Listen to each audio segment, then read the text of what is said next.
Good morning, dear students. I hope you are all healthy, safe and sound and ready for the class.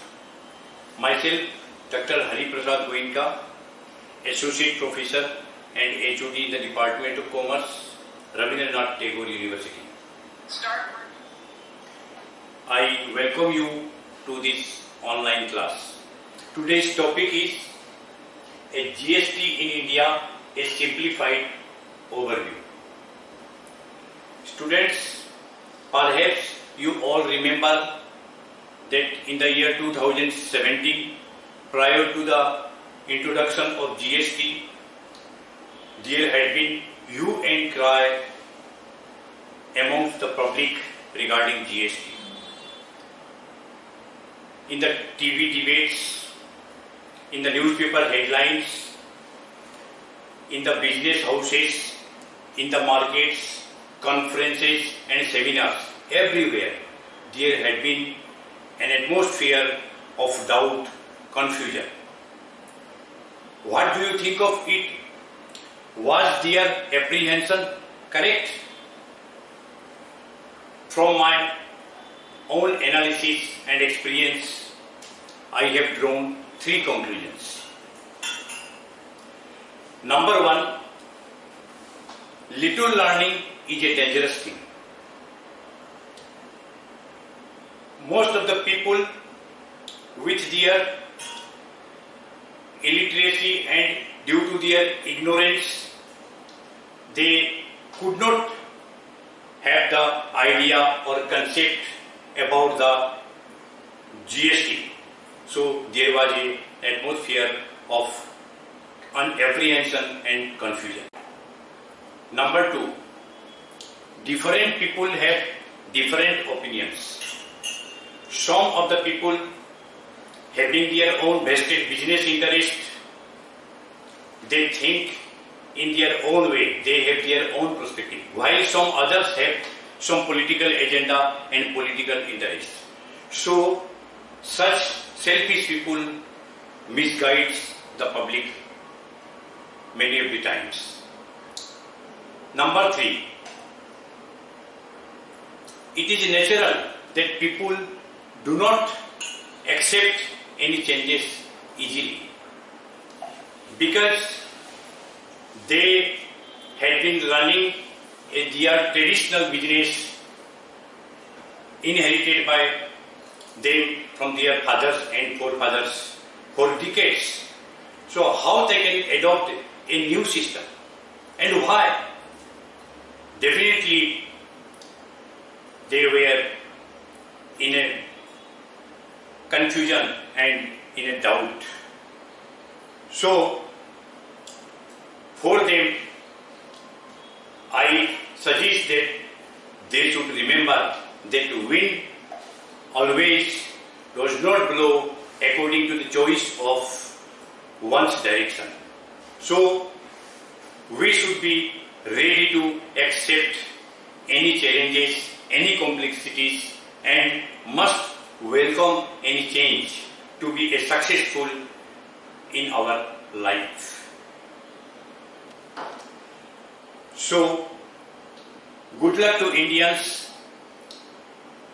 that we got the GST finally and it is blessings for us, even for the producers, wholesalers, retailers, consumers, as well as for all of us, even for the government also.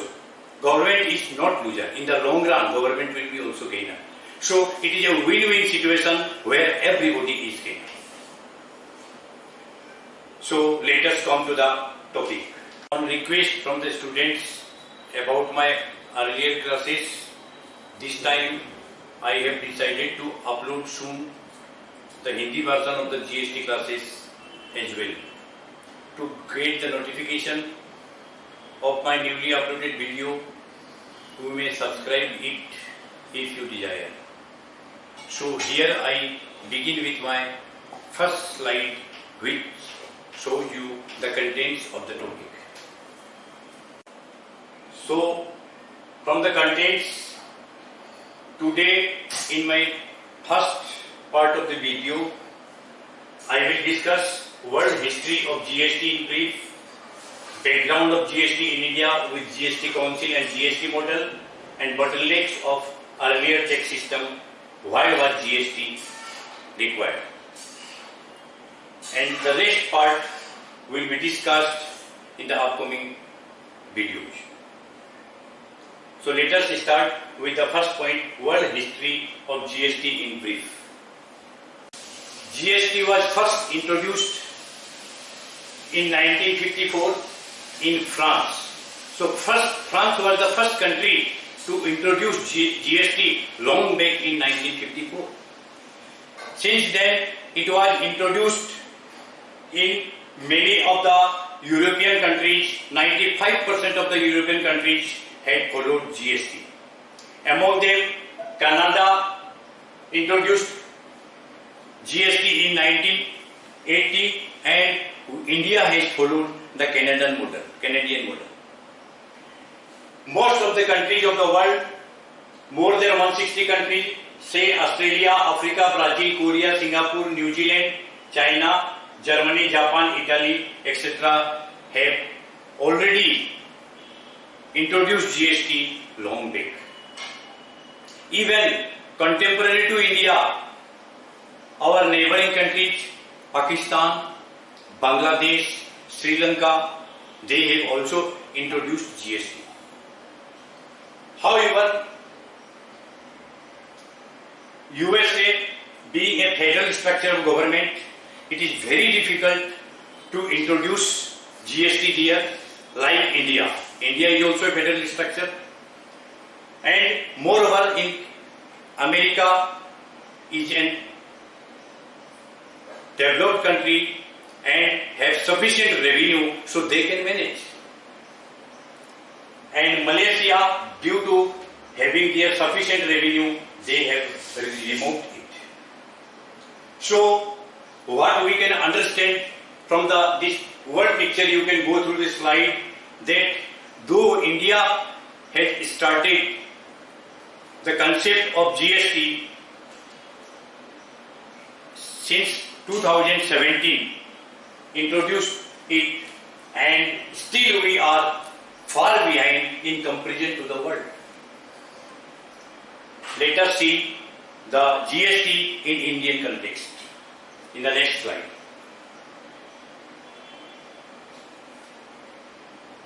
Background of GST in India and GST model.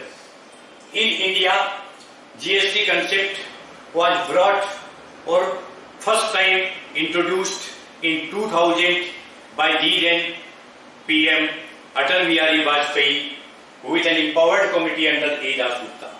Then in 2002, a tax reform task force was constituted in the chairman of Dr. Vijay Kelkar, which is known as Kelkar Committee, and two committees were formed, one on indirect taxes and one other one on direct taxes. The committee suggested and recommended GST replacing the existing tax system. It was not the government decisions only, it was the recommendation of the tax reform committee, that is Kelkar Committee, who suggested that existing tax laws should be abolished, repealed, and a fresh tax law under the VAT system. VAT is a concept, it is a system under which all goods and services are to be included with ITC facility. We will be discussing later on. This was the recommendation of the Kelkar Committee, and the committee developed a roadmap and submitted its final report. And accordingly, the government proceed further. In the next slide you see, in 2006, under Manmohan Singh's government, the then Finance Minister Chidambaram announced that GST will be introduced in India with effect from 1st April 2010. But however, it could not be introduced till 2011. After that, and in 2011, an amendment bill was introduced and a GST company was incorporated to look into the matter, in the year 2013, and in 2014 the government in the center changed all of a sudden, and the GST bill was lapsed. Again, the fresh bill was brought by Arun Jaitley by the new government in 2014 December, and the bill was passed in the Lok Sabha in 2015. Again, it was very difficult to pass the bill. It took time, and it was passed in Rajya Sabha in 2016. And finally, with 101st Amendment Act in the September 2016, GST Council also recommended for the introduction of the GST in India. Let us go to the next slide. So, according to the GST Council's recommendation, and after passing of the bill, the GST was formed, GST Council was formed. And what is GST Council? It is very important to know from the examination point of view also.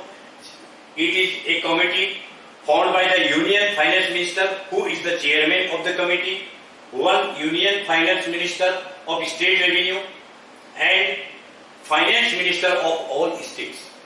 Here we should mind it, Finance Minister of all states of India. So this committee is not formed by only by the center, but all states represents in the committee.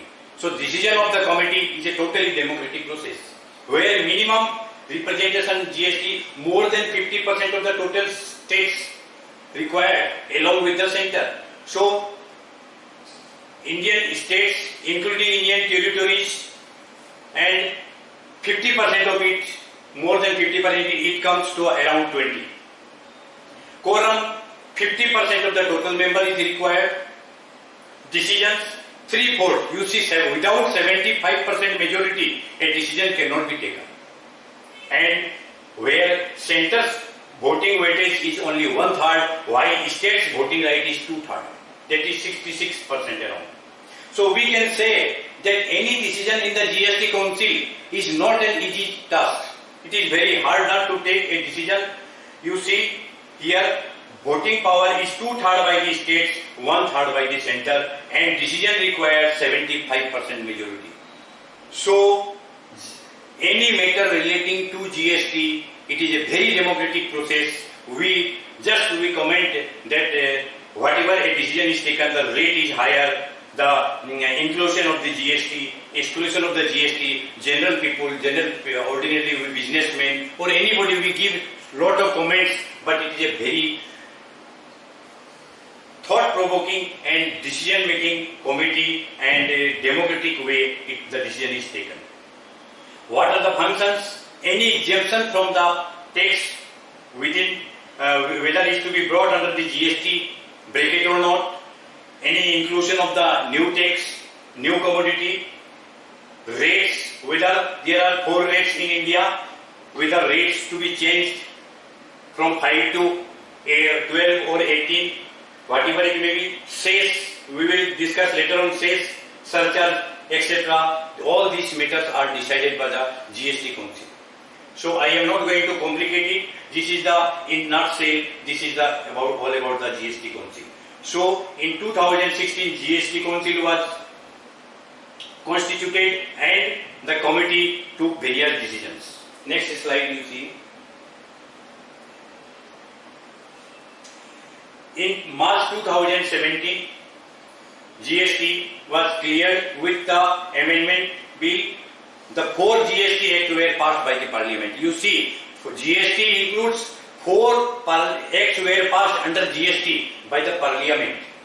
And by April 2017, these Acts were passed, and finally PM Modi congratulated the country when a long journey after around 2 decades, GST Act was launched in India with 1st July 2017. But finally, in the whole of India, including Jammu Kashmir, it was applicable, implemented from 8th July 2017. So let us see, there are 3 Indian lists in the Indian Constitution for divisions of power. One is union list, another state list, Third one is concurrent list. Concurrent list means it is the joint power of the central state.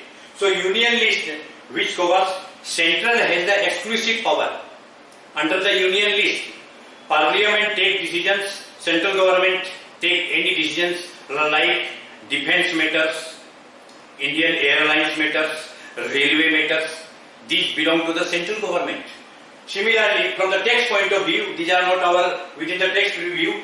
Under the tax review, Custom Act, central excise duty, central sell tax, service tax, income tax, all these were dealt earlier by the union government under the union list. Then comes the state list.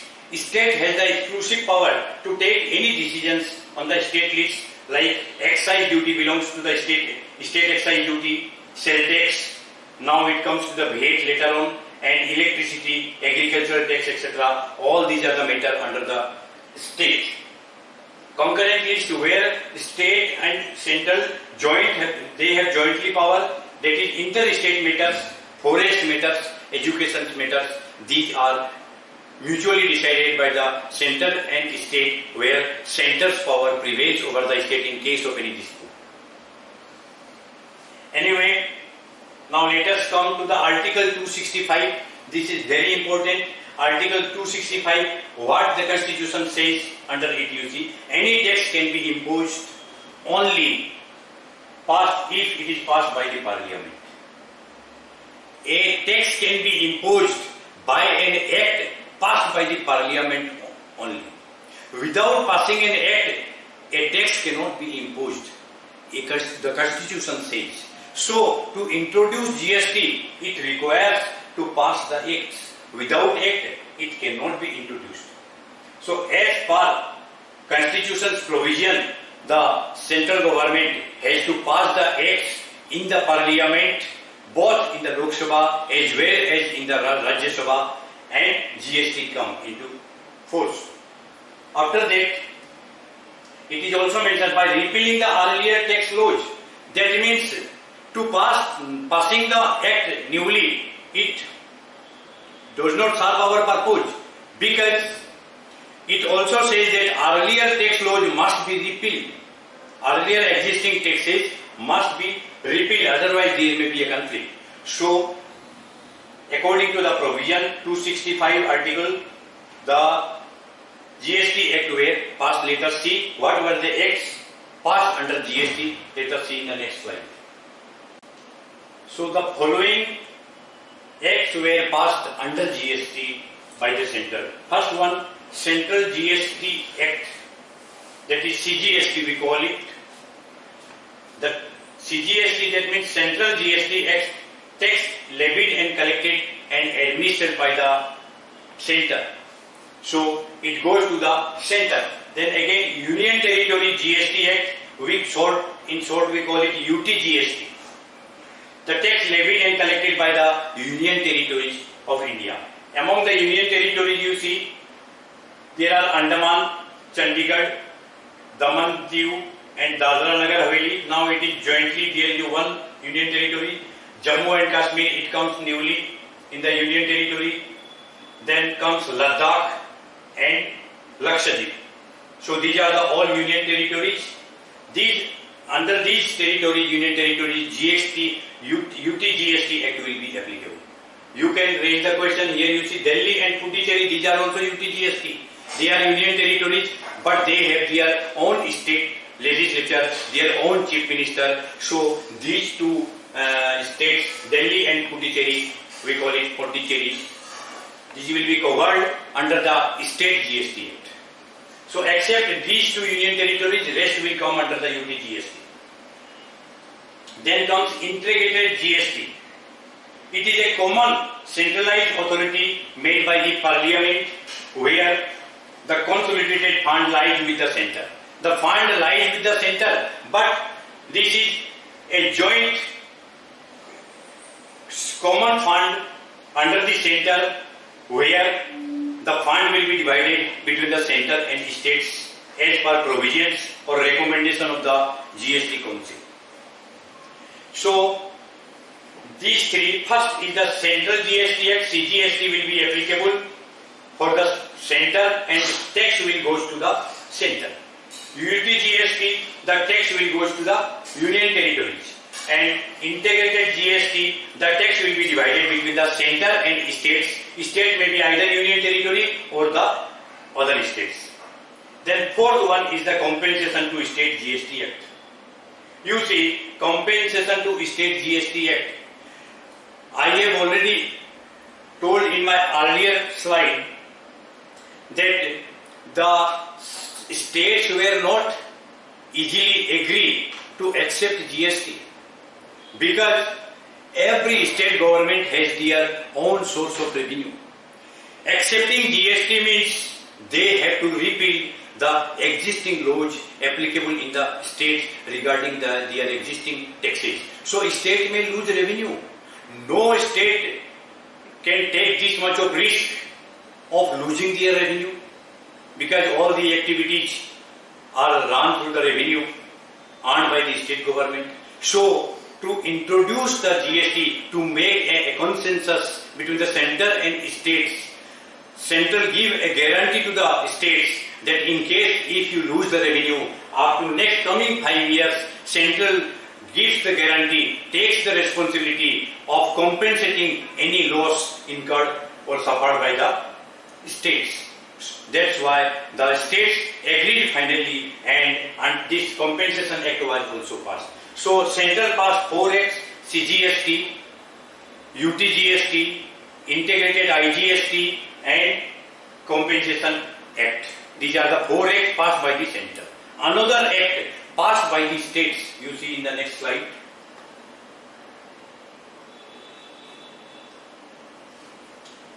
You see, all the states have their state GST Act. That is we call SGST.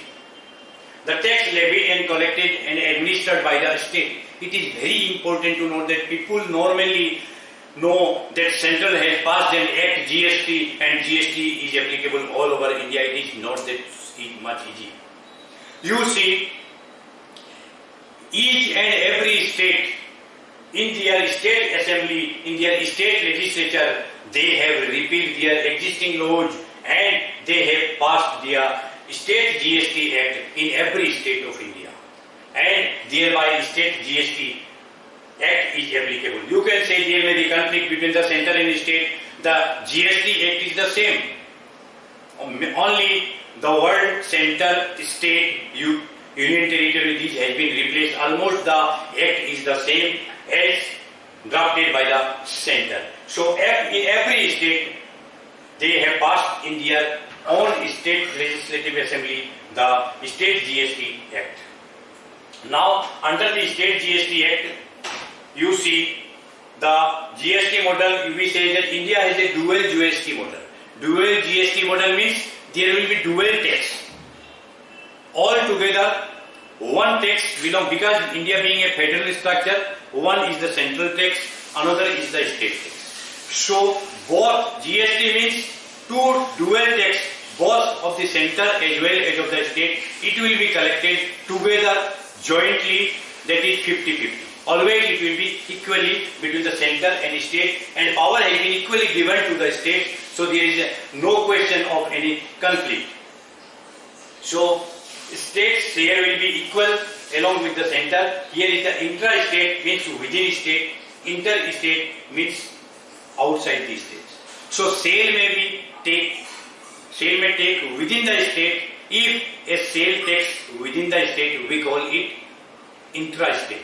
If the sale takes between the two states, then the question comes of inter-states. So in case of inter-state, this SGST will not be applicable. In case of inter-state, earlier we have seen passed by the center, there will be the IGST Act, Integrated GST.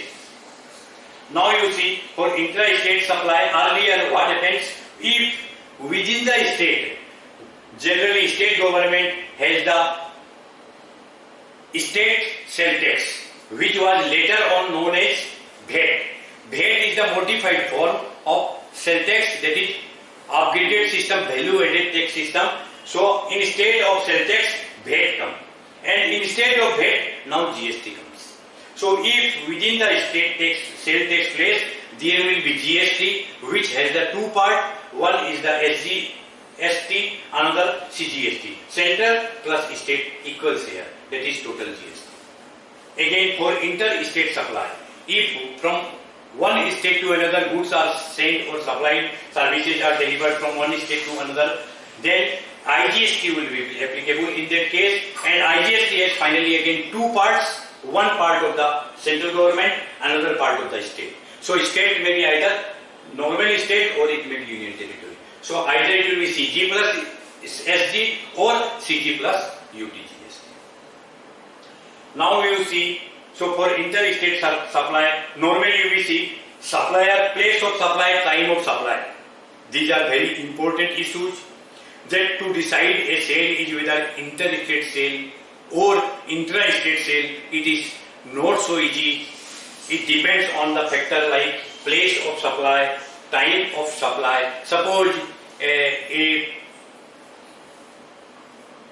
wholesaler in Assam bought goods from Delhi manufacturer and sells here in Assam. Then in that case, we see supplier is in the Delhi and goods have been place of supply is Assam. So goods are transferred to the another state. So it will be treated as a matter of inter-state. So here, where is the supplier? If the supplier goes to Delhi and he purchases from the Delhi, it does not matter buyer and supplier in the same place. But goods has been delivered. The place of supply is outside these states. So in this way, I am not going to complicate the matter. Time being, I am in a very simplified manner. I try to make you understand that inter-state supply and intra-state supply, when we will take the practical examples in my upcoming videos, classes, then you will follow it much better.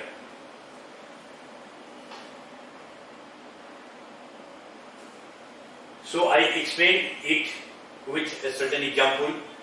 Suppose Delhi to Delhi, goods are supplied from Delhi to Delhi, sold in the locality, then it will be a case of intra-state. And two taxes will be CGST and SGST. Okay. Next, Jaipur to Jodhpur, it is again within the same state, again same CGST plus SGST will be applicable.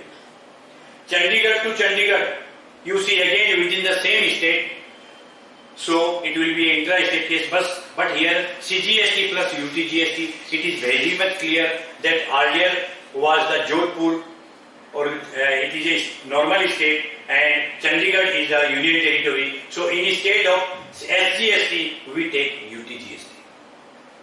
Now there may be a question that in case of Delhi, I have not taken UTGST, but Delhi is union territory. I have already explained that Delhi and Pondicherry being the two states having their own state legislature and own chief minister, so in these two places in union territory, state GST will be applicable.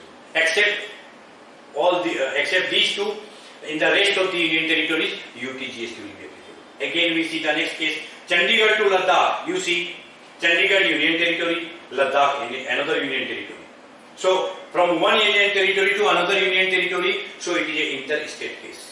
So IGST will be applicable and inner part IGST will be divided between the center and union territory. But it is not our, for your understanding, for your knowledge I have written here for your understanding, but inner part is not required from the accounting point of view. We are concerned with the IGST only. Again UP to MP, from one state to another, again IGST, inner part you can see. Guwahati to Goa, again from one state to another, same case, CGST plus SGST. Kolkata to Kashmir, now you see, Kolkata is a state, Kashmir goes to the union territory. Now, Kolkata to Kashmir, you see, one state to another union territory, so IGST will be applicable, but inner part interesting, we cannot write here CGST plus SGST because the delivering point is Kashmir. Goods are supplied to Kashmir, and in case of GST, I will explain it later on that it is a destination based tax. Earlier it was the original sale based tax. In that case, Kolkata revenue goes to the Kolkata government. Now it goes to the finally to the consumer state. So it will be the Kashmir. So I have made it bold. Kashmir is equal to UT GST. Again, Bihar to Jammu, from one state to another. Bihar state, Jammu Union Territory, being the place of supply Jammu, I have written here IGST and share goes to the UT GST. Now finally you see Andaman to Assam and Assam to Andaman. There is a difference. If goods are supplied from Andaman to Assam, then goods come to Assam. So where the goods are supplied to Assam, Assam government will get the revenue when the goods are consumed by the customers of Assam. So it will be CGST plus SGST. Because consumption state will get the revenue.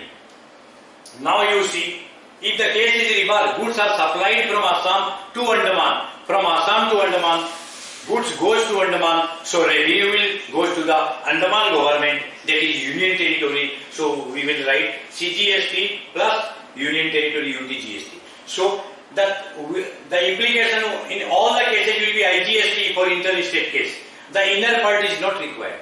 But for your understanding, we must know that who will share the revenue. Central, the fund lies with the center and it will be shared between the revenue earning state, and the fund will be delivered or apportioned between the respective state according to the recommendation of the council by the center. So in this part 1 video we have discussed the world history, GST in Indian context, GST Council and various acts passed by the Parliament as well as by the states, and certain implication of intra-state supply and inter-state supply. In my part 2 video, I will discuss the meaning of supply, goods and services, as well as features and benefits of GST. Till then, bye bye. Thank you.